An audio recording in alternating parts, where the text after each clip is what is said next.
बिस्मिल्लाहिर्रहमानिर्रहीम। अस्सलाम वालेकुम नाज़रीन। पाकिस्तान में 23 जून की तारीख और सुबह 8 बजे तक की अपडेट्स।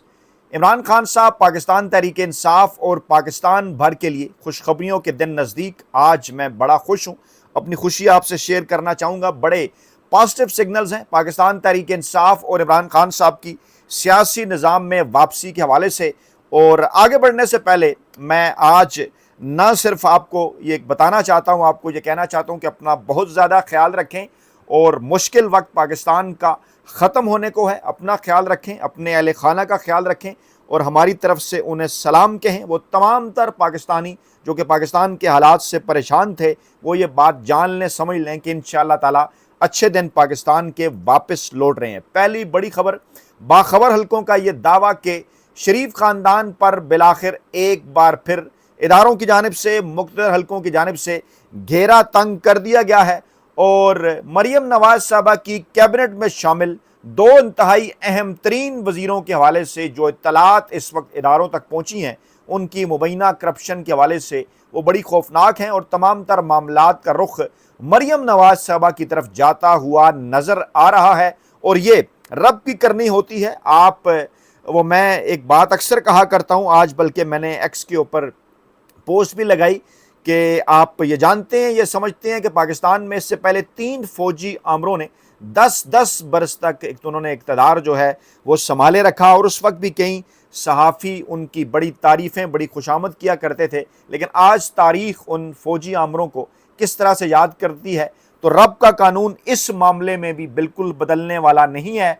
आप के लिए तसल्ली ये है, आप इस बात से अपने दिल को तसल्ली दें कि जुल्फ़िकार अली भुट्टो साहब को जब इक़्तिदार से निकाला गया तो पीपल्स पार्टी की वापसी 11 साल बाद हुई थी वफाक के अंदर, 77 से 88 में। मियाँ नवाज शरीफ साहब को जब इक़्तिदार से निकाला गया 1999 में तो उनकी वापसी 2013 में हुई थी, 14 साल बाद।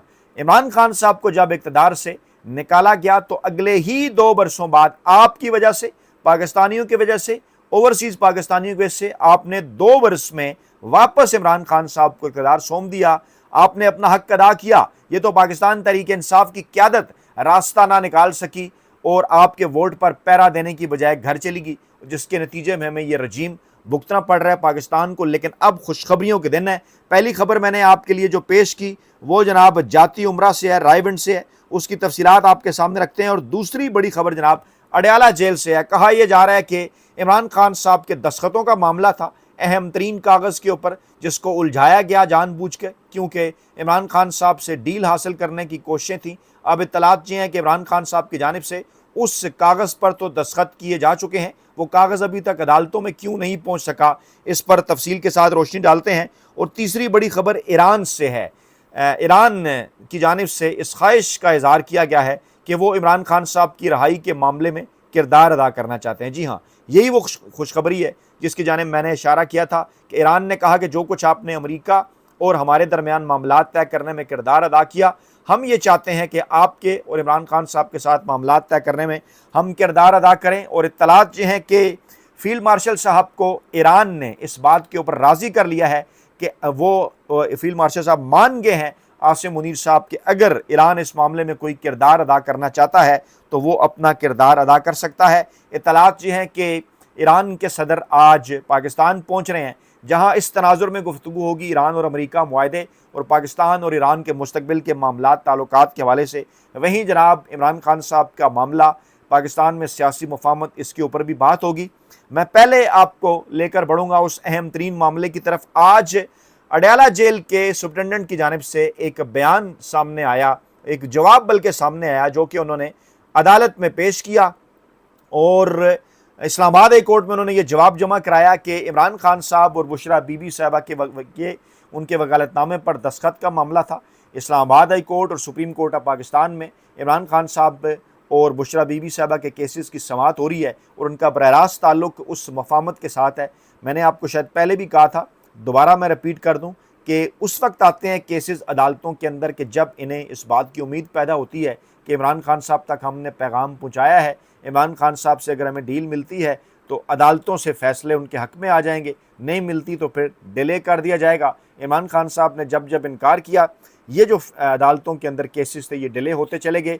इस वक्त भी क्योंकि मामलात अटके हुए थे, इमरान खान साहब डील करने से इनकारी हैं, इस वक्त भी हैं, लेकिन मामलात आगे कैसे बढ़ेंगे आगे जाके आपको बताते हैं। लेकिन इसी वजह से क्या हुआ, सुप्रिटेंडेंट अडयाला जेल की जानिब से वकालतनामा जो कि इमरान खान साहब की वकला टीम ने, उन्हें चाहिए था इमरान खान साहब को और बुशरा बीबी का जो अदालतों में जमा कराना था और केसेस को आगे बढ़ाना था, वो डिले किया जा रहा था। और रात कल की ये खबर है कि हाई कोर्ट में जवाब जमा कराया है सुप्रिटेंडेंट साहब ने कि जनाब सलमान सफदर जो इमरान खान साहब के वकील हैं, उन्होंने अदालत को गुमराह करने की कोशिश की है और अदालती हुक्म के मुताबिक 16 जून को तो वकालतनामे तैयार थे और हमने मैसेज करके भी बता दिया था, टेक्स्ट मैसेज कि वकालतनामे तैयार हैं, और टेक्स्ट मैसेज का स्क्रीनशॉट भी साथ उन्होंने लगाया कि जानबूझकर जो है वो 18 जून समाज से पहले वकालतनामे हासिल नहीं किए गए। ये वो केस है नामनाद 100 million pound case, 190 million pound case, और इस पर वकालतनामों पर दस्तखत करा कर देने के केस में अडयाला जेल के सुप्रिटेंडेंट ने जवाब जमा कराया है। अब इसमें हमारी इत्तलात क्या हैं, इसके साथ साथ अदालतें कवर करने वाले सीनियर रिपोर्टर क्या कहते हैं कि ये एक बड़ा रूटीन और सादा सा मामला होता है, एक आध दिन में जो है वो जेल हुकाम वकालतनामों पर दस्तखत कराते हैं, लेकिन इमरान खान और बुशरा बीबी के केसेस में ये मामला जानबूझकर उलझाया गया। 22 मई को वकालतनामा दस्तखत करने के लिए अदालत के अहकामात पहुँचते हैं अडयाला जेल, लेकिन 24 दिन तक दस्तखत नहीं होते, जो कि इंतहाई हैरान कुन है, क्योंकि दस्तखत तो 1-2 दिनों में हो जाते हैं, लेकिन यहाँ 5-6 बार वकला जाते हैं पाकिस्तान तहरीक इंसाफ के। अच्छा, अब ये वही तारीख है कि जब इमरान खान साहब के हवाले से खबरें आ रही थी कि जनाब साबिक आर्मी चीफ मिले हैं जी, दोबारा राब्ते शुरू हो गए हैं, एक तरतीब से कालम आना शुरू हो गए थे। अंसार अब्बासी साहब की खबर आ गई कि जनाब रास्ता निकालने की कोशिश है, PTI क़यादत के साथ राब्ते हैं, फिर हफीज़ुल्लाह न्याजी, सुहेल वड़ाइच, नुसरत जावेद सब के कालम्स आ गए। ये वही दिन थे, ज़रा गौर कीजिए इन तमाम चीज़ों पे। और उस दौरान इमरान खान साहब को मनाया जा रहा था कि जनाब अगर आप राज़ी होते हैं डील देने पे तो आपके दस्तखत बाहर चले जाएंगे और फिर उसके बाद जनाब मामलात आगे बढ़ेंगे, अदालतों में आपको रिलीफ मिल जाएगा। लेकिन रोका जाता है क्योंकि इमरान खान इनकार कर रहे थे, और कोई कम अज़ कम 6 मरतबा ये हुआ कि वकला घंटों इंतज़ार करके आगे, उन्हें बिल्कुल नहीं मिले ये दस्तखत इमरान खान साहब का वकालतनामा जो है। उसके बाद फिर 15 जून को तो इन्हें अदालत की दरख्वास्त दायर होती है, PTI के वकला करते हैं। 16 जून को जेल हुकाम कहते हैं जी हमने तो वकालतनामा तैयार कर दिया था, लेकिन सिर्फ इमरान खान साहब का, बुशरा बीबी साहबा का नहीं, जबकि वकला कहते हैं PTI के। और सलमान सफदर साहब ने फिर इसकी वजाहत भी की जनाब कि हमने कहा हमें तो दोनों वकालतनामे चाहिए, बुशरा बीबी का मामला तो बड़ा इंपॉर्टेंट है, इमरान खान साहब उनके हवाले से ज़्यादा परेशान है कि जनाब वो उनकी आंखों के ज़्यादा मसाइल हैं, वो ज़्यादा अलील हैं। मैसेज भी पहुँचा चुके हैं इमरान खान साहब के जनाब बुशरा बीबी के साथ वहाँ पर जो कुछ जुल्म किया जा रहा है, तो हमें तो उनके दस्तखत भी चाहिए। और फिर जब 18 जून की समाअत के बाद पता चला कि अब तो इन्हें अदालत का आर्डर हो जाएगा, उसके बाद इस मामले में सुप्रिटेंडेंट साहब का बयान आ गया कि नहीं जनाब हमने तो दस्तखत करके दे दी, यानी जानबूझकर उन्होंने इस मामले को उलझाया। बहरहाल अब वकालतनामा आ गया है, अब इस मामले को आगे बढ़ाया जाएगा, और इत्तलात यही है कि अब इस मामले को बिल्कुल उस तरतीब के साथ आगे बढ़ाया जाएगा कि जिस जिस जगह पे इमरान खान साहब जो जो चीज़ मानेंगे या तस्लीम करें, यानी अब इसमें कोई ढकी छुपी राय तो है नहीं कि पाकिस्तान के अंदर अदालतें किस तरह से काम करती हैं, और बिल्कुल इसी तरह से कर रही हैं, और इमरान खान साहब के दबाव डालने के ऊपर उनके ऊपर ये तमाम तर जो हरबे हैं वो आजमाए जा रहे हैं। अच्छा, दूसरी बड़ी खबर जनाब मरियम नवाज साहबा के हवाले से है, शरीफ ख़ानदान के हवाले से है, और इत्तलात ये हैं कि इस वक्त हुकूमत के अंदर लोगों की जानिब से भी शरीफ ख़ानदान को ये बता दिए कि ये बात, ये उन तक मैसेज पहुंचा दिया गया कि हुजूर अब आप अपना बोरिया बिस्तर लपेट लें, अब अगर किसी भी लम्हे पाकिस्तान तहरीक इंसाफ या इमरान खान साहब की जानिब से इस गैप को ब्रिज कर दिया जाता है, अब इसमें कुछ इंटरनेशनल प्रेल्स भी शामिल होने जा रहे हैं। पहले तो पाकिस्तान तहरीक इंसाफ ने अमरीकी सदर डोनाल्ड ट्रंप साहब से बड़ा लंबा अरसा उम्मीद लगाए रखी। अच्छा, उसके बाद इसमें सऊदी किरदार की एंट्री होती है। शहज़ादा मोहम्मद बिन सलमान साहब इस हवाले से किरदार अदा करने के ख्वाहिशमंद थे, लेकिन वो जिस मामलात के ऊपर जो ज़मानत दे रहे थे इमरान खान साहब को, उस तरह की वो ज़मानत कबूल नहीं थी। अच्छा, अब ईरानी क़यादत इस हवाले से एक्टिव हुई नई डेवलपमेंट के तौर पर, और जिसकी तफसीलात मैं आगे आपके सामने रखने जा रहा हूँ। तो बताया गया शरीफ ख़ानदान को कि नहीं जनाब अब मामला ज़रा मुश्किल है, और जैसा मैंने आपको कहा ना कि अच्छे दिन है, खुशखबरियों के दिन है, और मायूस आपने नहीं होना, हमेशा आप मुवाजना किया करें कि जनाब कितनी जल्दी इमरान खान साहब को आपने 2 बरसों में वापस आपने उनको वज़ारत-ए-उज़्मा तक पहुँचाया था। वो तो नहीं कि पीपल्स पार्टी किरदार से निकली तो दोबारा कभी पंजाब के अंदर वो उतना मैंडेट ही हासिल नहीं कर पाई। मुस्लिम लीग नवाज़ निकली तो वो एक सूबे की चंद अजला की जो है वो जमात बन के रहेगी। लेकिन इमरान खान साहब के मामले में तो आपने कमाल कर दिखाया, 3 करोड़ से ज़्यादा लोगों ने वोट दे के उन्हें फिर वो जाली निज़ाम जो है वो लाना पड़ा, पूरी दुनिया से जानती है। लेकिन आखिर कब तक इसको जो है वो इस निज़ाम को चलाया जा सकता है। तो जनाब एक बार फिर चांस है पाकिस्तान तहरीक इंसाफ की क़यादत के पास कि इस वक्त इस्टेब्लिशमेंट भी फंसी हुई है और इंटरनेशनल प्रेशर भी है, और इस मामले से निकलने के बाद सितंबर में, क्योंकि अमरीकी अवान नुमाइंदगान के अंदर कुछ ऐसे मामलात हैं जिसके बाद दबाव आएगा इस्टेब्लिशमेंट के ऊपर, तो अब पाकिस्तान तहरीक इंसाफ की क़यादत का ये इम्तिहान है। शाह महमूद कुरैशी साहब का इम्तिहान है, परवेज़ अलाई साहब का इम्तिहान है, असद कैसर साहब का इम्तिहान है, सलमान अकरम राजा साहब का इम्तिहान है, मैं कहता हूँ इमरान खान साहब की बहनों का इम्तिहान है कि ये इस किस्म के मौके बार बार नहीं मिलते। मैं कोई किसी किस्म की कोई बुज़दिली का मशवरा मैं नहीं दे रहा, मैं कोई ये नहीं कह रहा कि जनाब आप मुज़ामत छोड़ दें, आइन पे कानून पे बात ना करें। रास्ता निकालने के बेशुमार तरीके हुआ करते हैं और माजी में ऐसे ही रास्ते निकले हैं कि मुफाहमती और मज़ामती ग्रुप दोनों एक्टिव होते हैं। आप दबाव भी बढ़ाएं लेकिन इसके साथ साथ रास्ता भी निकालें, और बार बार आपके मुखालफीन ऐसे नहीं फंसते। इस वक्त पीपल्स पार्टी इसके बावजूद के जो कुछ गिलगित बल्तिस्तान के अंदर हुआ, आपस में वहाँ पे उन्होंने मैंडेट को आपस में उन्होंने मिल बांट के खाया, एक का वज़ीर आला आ गया, एक का गवर्नर आ गया, एक का स्पीकर आ गया, एक का डिप्टी स्पीकर आ गया, एक का अपोजिशन लीडर आ गया, ये तमाम तर चीज़ें मुस्लिम लीग नून और पीपल्स पार्टी ने बांट ली। लेकिन यही वो नुक्ता है जो मैं आपको बार बार समझाने की कोशिश कर रहा हूँ कि जितना पाकिस्तान तहरीक इंसाफ की क़यादत रास्ता निकालने में लेट हो रही है, आप देखें क्या चल रहा है। अब अगर पाकिस्तान तहरीक इंसाफ की हुकूमत आ भी जाती है इलेक्शन के बाद तो क्या होगा? आपको गिलगित बल्तिस्तान में किसकी हुकूमत मिलेगी? आपको कश्मीर में किसकी हुकूमत मिलेगी? आपको सेनेट के अंदर किसकी अक्सियत मिलेगी? आपको बाकी सूबों के बलूचिस्तान में या सिंध में क्या मामलात होंगे? यानी आप फिर उसी तरह से पंजाब और वफाक के बलबूते पर सिर्फ अक्सियत पर कैसे मुल्क चलाएंगे जब सेनेट में आपके लिए रुकावटें होंगी? तो क्या है फिर? या तो वो बांग्लादेश आपके जहन में है कि जहाँ वहाँ पे लोग निकलेंगे बड़ी तादाद में और फिर इनकलाब आ जाएगा और प्राइम मिनिस्टर हाउस में, प्रेसिडेंट हाउस के अंदर घुस जाएंगे और उसके बाद लोग भाग जाएंगे।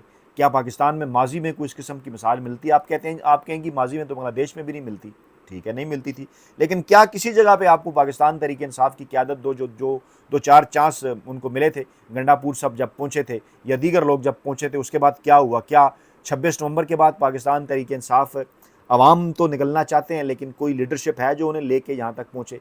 क्या करेंगे? यानी पीपल्स पार्टी का आपको याद होगा कि भुट्टो साहब के बाद 2 तरह के नुक्ता नज़र सामने आए। उनके साहबजादों ने जुल्फ़िकार बना ली और बेनज़ीर भुट्टो ने सियासी जदोजहद की, तो फिर वापसी किस तरह से हुई? जुल्फ़िकार का क्या नतीजा नहीं? मतलब कहने का ये मतलब है कि आप जब कोई ऐसा इंडिविजुअल सतह के ऊपर काम करते हैं तो रियासत को मौका मिलता है कलेक्टिव सतह के ऊपर काम करने पे। और पाकिस्तान तहरीक, या तो इमरान खान साहब जेल से बाहर होते, वो तहरीक की क़यादत करते, लोग उनके साथ निकलते। इमरान खान साहब तो जेल में हैं, तो पहला काम आपने किसी भी तरीके से ये करना है कि इमरान खान साहब को आपने जेल से निकालना है, और फिर इमरान खान साहब जाने और पाकिस्तान की आवाम जाने वो तहरीक चला लेंगे। तो उसके लिए आपने किरदार अदा करना है। इमरान खान साहब के सामने जेल में बैठकर ऐसी चीज़ें क्लियर नहीं है, वो अपने मौक़िफ़ पर डटे हुए हैं, दुरुस्त डटे हुए हैं, लेकिन रास्ता जो बाहर मौजूद क़यादत है उसने निकालना है, और वो अब चांस बन रहे हैं, इंटरनेशनली भी बन रहे हैं। और इस वक्त पीपल्स पार्टी भी, नून लीग भी, इस्टेब्लिशमेंट भी जो है वो बात करने के लिए तैयार है। और नून लीग के वुज़रा की करप्शन की जो दास्तानें हैं अब ज़बान ज़द-ए-आम है, और कहा यह जा रहा है कि मरीम नवाज़ साहब इंतहाई मायूस हैं, नवाज शरीफ साहब बड़े मायूस हैं, और वो कोशिश कर रहे हैं किसी तरीके से इमरान खान साहब को हम मनाएं कि ऐसा ना हो कि दोबारा हमें जो है वो जेलों के अंदर जाना पड़ जाए। तो ये बड़ा हाई टाइम है जिसके ऊपर अभी पाकिस्तान तहरीक इंसाफ की क़यादत ने फैसला करना है। अब आ जाएं ईरान के मामले की तरफ।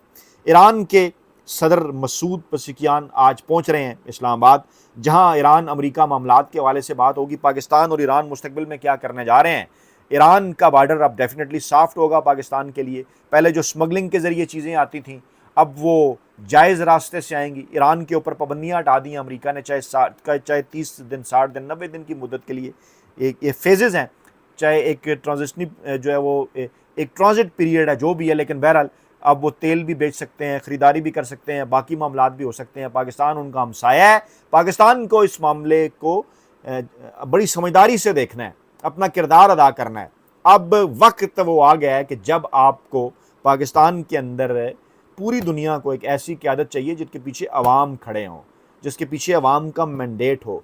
ईरान ने इसी ख्वाहिश का इज़हार किया है कि सबसे पहले तो आप सॉफ़न करें मामलात पाकिस्तान तहरीक इंसाफ के साथ, और बज़ाहिर तो यही कहा जा रहा है कि ईरानी सदर के दौरे के कुछ और मकासद हैं, लेकिन बतौर वजारत ख़ारजा के एक रिपोर्टर के, बतौर फ़ॉरेन ऑफिस कवर करने के हवाले से मैं आप तक ये इत्तलात पहुँचा रहा हूँ कि ईरान इंटरेस्टेड है इमरान खान साहब के मामलात में, पाकिस्तान तहरीक इंसाफ के मामलात में अपना किरदार अदा करने के लिए, और पाकिस्तान तहरीक इंसाफ को ये मौका हरगिज़ मिस नहीं करना चाहिए। ईरान पाकिस्तान की अस्करी क़यादत को इस बात के ऊपर राज़ी कर चुका है।